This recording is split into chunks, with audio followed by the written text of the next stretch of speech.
Chers amis, bonjour. Nous sommes le lundi 30 décembre 2024. Il est pratiquement midi. Quelques news de l'Arménie de l'Artsakh et de la diaspora arménienne.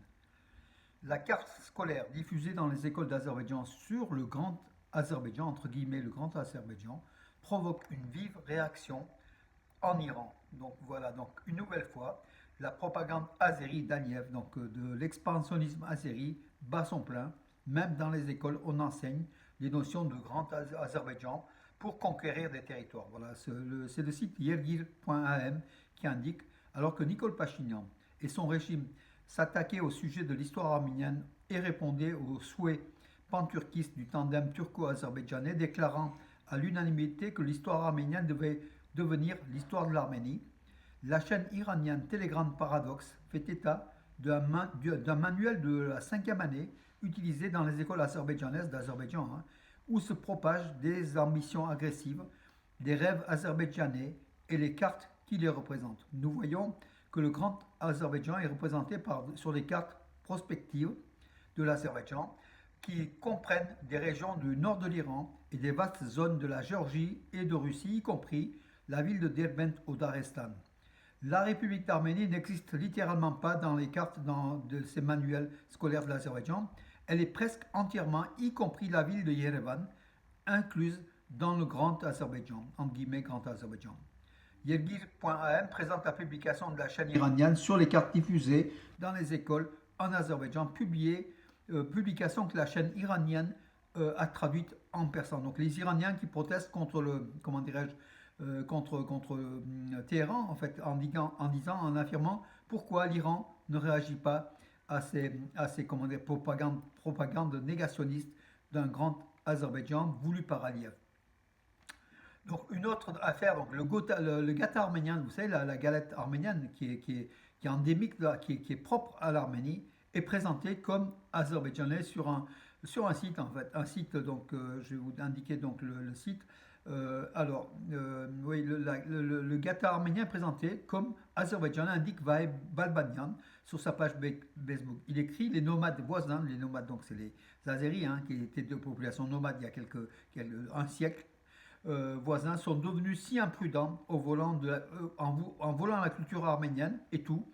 Ils ont pris une telle vitesse qu'ils essayent déjà de forger ce qui leur réussit bien dans la célèbre Test. Alors le site c'est Taste Atlas.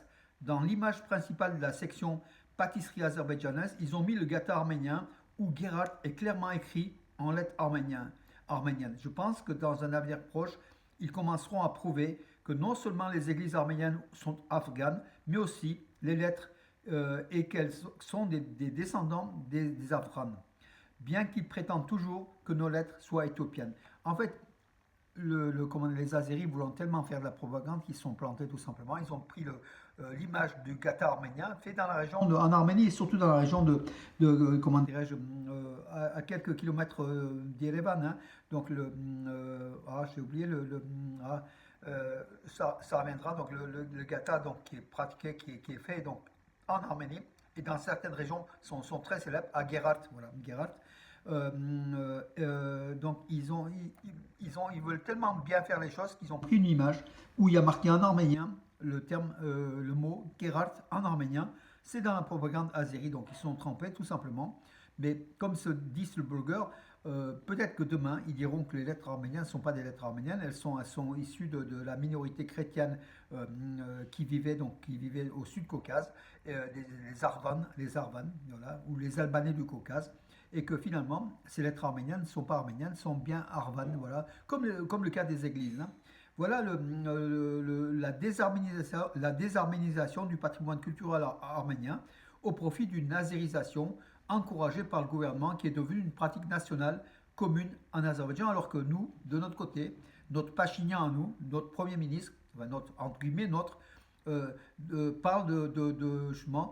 parle pas du tout de l'Arménie, dit la République d'Arménie et c'est tout. Donc les 29 743 km². Et l'histoire des Arméniens, c'est l'histoire de l'Arménie qu'on devrait intituler, et ne parler uniquement que de la République actuelle de l'Arménie, pas le reste. Or, l'Azerbaïdjan parle du reste, de tout le reste, de son expansionnisme, de son rêve de disposer l'ensemble de la région en Arménie, en Géorgie, en Iran. Voilà, mes amis, donc deux notions. Et peut-être l'agression, l'agressivité azerbaïdjanaise est payante à terme. Voilà, donc pourquoi il ne faut pas nous se recoquiller aux déclarations de Pachinian uniquement sur la République d'Arménie de 29 743 km². Les Arméniens sont bien au-delà de ces frontières, hein, bien sûr. Ils vivent bien au-delà de ces frontières. Ils ont vécu au-delà de ces frontières. Et l'Arménie n'est pas les 29 743 km², tout simplement. Elina Avanesian, notre joueuse de tennis, 43e joueuse mondiale donc, sous les couleurs de l'Arménie, hein, en WTA, au tournoi de Brisbane, au premier tour, elle a signé une victoire en Australie, donc à cet Open d'Australie, de Brisbane, pardon, de WTA. Voilà, elle s'est imposée donc au premier tour contre une Slovaque, Rebeka Šramková, 46e joueuse mondiale en 3-7. Par contre, au deuxième tour, elle aura fort à faire. Ça sera aujourd'hui ou demain.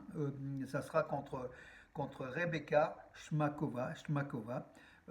Elle est numéro 12 mondial. Donc voilà, donc ça sera difficile pour elle. Oui, pardon, c'est l'espagnol Paula Bedoza, classée 12e mondiale, au deuxième tour, donc qui rencontrera donc Elina Avanesian, l'Arménie.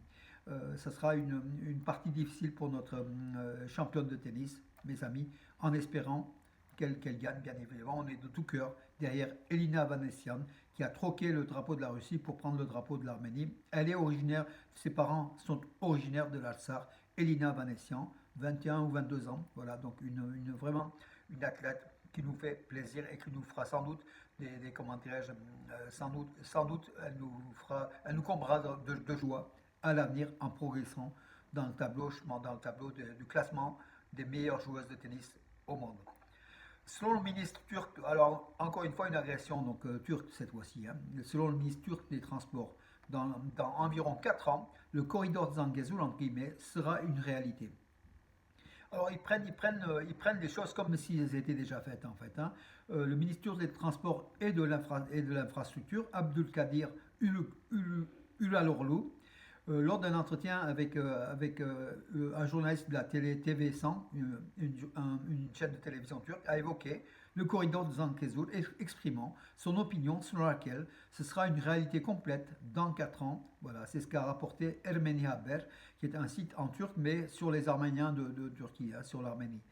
Le présentateur a demandé, il existe un projet ferroviaire, Kars İktir Diluju, pour la liaison Zangezur de 224 km. Quand ce projet démarrera-t-il? Alors le ministre a répondu, turc, hein, permettez-moi de commencer par Bakou. Il existe une voie Bakou-Tiflis-Kars qui a commencé à fonctionner en 2017. La ligne l'autre ligne part à nouveau de Bakou, atteint l'Arménie ou l'Iran. Nous en reparlerons plus tard. Et continue jusqu'à Kars. Cette ligne orange, qui montre sur la carte, qui est là. Les travaux sur cette partie sont terminés. Les travaux de construction du côté d'Oradis, en fait du côté de l'Artsakh occupé d'Oradis, jusqu'à la frontière avec l'Arménie, se poursuivent, a déclaré le ministre des Transports. Il a affirmé que l'appel d'offres pour ce tronçon de 224 km du côté turc a été lancé et que selon les conditions météorologiques, les travaux débuteront au printemps prochain. Il y a environ 170 à 180 km au Nakhitchevan. Une partie sera réparée et une autre partie sera reconstruite. L'Azerbaïdjan travaille également dans ce secteur. Faisant référence au passage par l'Arménie, le ministre turc a spécifiquement souligné que l'Azerbaïdjan mène des négociations concernant le tronçon de 43 km que nous appelons le corridor de Zangezur et le passage de 61 km à travers l'Iran. Après avoir clarifié tout cela, nous continuerons notre chemin. Je pense que dans 4 ans environ, nous aurons fait de ce couloir une réalité. C'est-à-dire qu'aujourd'hui, effectivement, donc, il affirme que l'Azerbaïdjan négocie soit le corridor de Zangezur passant par l'Arménie, les 43 km de long, soit les 61 km qui contournent le sud de l'Arménie par le territoire de l'Iran. Voilà. Bien sûr, l'Arménie n'en veut pas, hein. Donc du coup, on élimine le cas du corridor de Zangezur. C'est plutôt le passage par l'Iran pour relier donc l'Azerbaïdjan au Nakhitchevan qui est le plus, comment dirais-je, qui est le plus opportun. Et c'est pas un corridor, c'est un passage, hein. Voilà. L'Arménie présente des passages à travers l'Arménie, mais l'Azerbaïdjan demande, avec l'aide de la Turquie, demande un corridor. Donc l'extraterritorialité du passage, c'est-à-dire que l'Arménie perdrait la souveraineté sur son territoire, la souveraineté de ce territoire, donc de passage du corridor de Zangezur, que de toute façon ne se réalisera pas puisque l'Arménie n'en veut pas. L'héroïsme doit être lié aux actions consistant à vivre, travailler, créer et renforcer l'État, affirme le Premier ministre arménien Nikol Pachinian. Si vous entendez des bruits de fond, c'est mon épouse qui, avec les petits-enfants, fait un peu de bruit. Nous sommes en situation d'amateurisme, mes amis. Je suis un journaliste amateur. Alors, Nicole Pachinian a dit que toute l'Arménie, c'est pas que les héros qui reçoivent des médailles qui sont des héros, mais tous ceux qui font quelque chose pour la République d'Arménie, ils sont des dizaines de milliers à agir en héros pour l'héroïsme pour l'Arménie. Voilà, il veut aussi glorifier la République d'Arménie, dire que les citoyens doivent devenir des héros en s'occupant tous, chacun, de cette République d'Arménie qui en a bien besoin. Voilà donc la notion d'héroïsme auprès de Nicole Pachinian. Alors, en raison d'un fort brouillard hier matin, donc toute la matinée, des vols ont été annulés, ont été détournés sur Tbilissi ou dans d'autres aéroports, Gümri également. Au-dessus de Yerevan, il y avait un fort brouillard, donc plusieurs vols ont été détournés, mais en fin de matinée, tout a été normalisé. Donc voilà, les vols fonctionnent à nouveau de façon normale. Et information supplémentaire, les vols entre l'Arménie et la Russie ont toujours lieu, alors que l'Azerbaïdjan a interdit ses vols, a arrêté ses vols en direction de la Russie après le crash qui s'est déroulé au Kazakhstan de l'avion azerbaïdjanais, mais ils en font toute une histoire de cet élément-là. Et ça peut froisser effectivement. Donc en ce moment, l'Azerbaïdjan et la Russie sont moins amis qu'il y a quelques jours. Voilà qui peut aussi arranger l'affaire des Arméniens. Voilà, mes amis. Le dictateur Aliyev a monté le ton contre Poutine en exigeant des excuses. Poutine n'a pas vraiment eu des mots d'excuses. Il n'a pas eu des mots de responsabilité surtout. Donc voilà, la Russie refuse toute responsabilité dans ce crash. Voilà. Et alors que l'Azerbaïdjan exige des dédommagements, toujours une affaire d'argent du côté de Bakou, ils n'oublient jamais de négocier les bakchiches, l'argent et l'argent. Voilà. C'est pour ça que les relations entre Bakou et Moscou sont bonnes, puisque le gaz russe transitant par l'Azerbaïdjan, en allant vers l'Europe, l'Union européenne, c'est de l'argent. Voilà aussi une nouvelle fois, les relations sont liées à l'argent entre l'Azerbaïdjan et la Russie, alors que l'Arménie était un allié fidèle, très fidèle de la Russie. Elle n'a pas été récompensée. Voilà, la Russie de Poutine comprendra très vite d'ailleurs, que le pacte turco-azéri est lié pas que contre les Arméniens, est lié aussi contre la Russie et contre la Russie tout simplement et les Russes. Voilà mes amis pour aujourd'hui en tout cas. Et puis l'émission religieuse hier matin sur France 2, donc chrétiens orientaux, sur Monseigneur Grigol Khachaturian, l'évêque des Arméniens de France. Voilà l'émission que nous avons été beaucoup nombreux à regarder.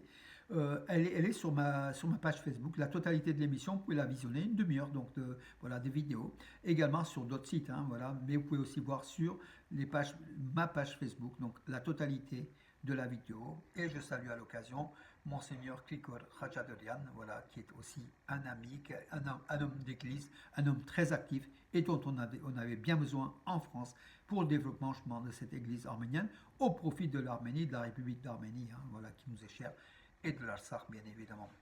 Voilà mes amis pour aujourd'hui. Je vous donne rendez-vous à demain 31 décembre, dernière journée de l'année. À demain mes amis et bonne journée.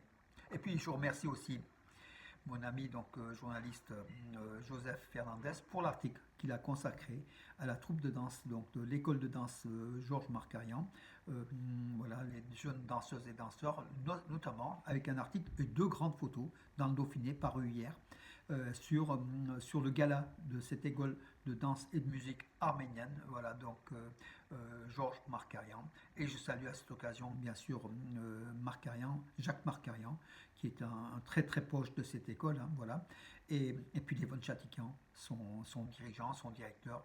Voilà mes amis, et tous les bénévoles qui consacrent leur temps à cette culture arménienne. Et la danse fait partie, et la musique fait partie réellement de la culture arménienne qu'on transmet aux jeunes, puisque c'est des jeunes qui ont pris le flambeau, et c'est l'avenir de l'Arménie, des Arméniens de France, et puis de l'Arménie aussi, tout simplement.